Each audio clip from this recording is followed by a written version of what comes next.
Now, President Akufo-Addo says the increasing spate of coups in the West African sub-region can be attributed to the decline in democratic practices.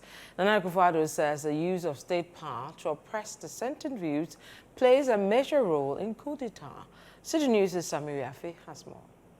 At an AU forum in Accra on unconstitutional changes of government in Africa, President Akufo-Addo says democracy is gradually losing its relevance on the continent following a series of actions and inactions on the part of some African leaders.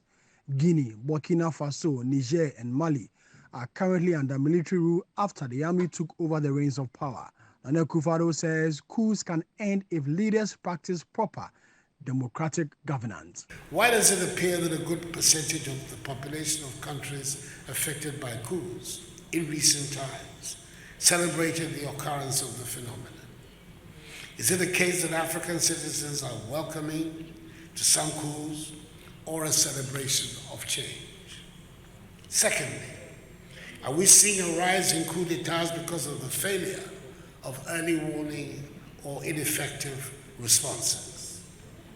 Thirdly, given that these coups d'etats are taking place in sovereign states, what are the realistic and practical preventative and responsive measures that our multilateral institutions should consider, given the obvious limitations emerging around existing practices and norms?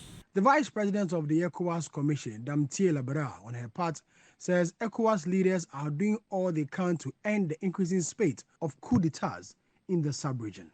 Though the ECOWAS region is presently going through a difficult period due to recent political dynamics in the region, we remain resolute and confident that with collaborative efforts, we will work through the challenges and emerge as a stronger and more cohesive region.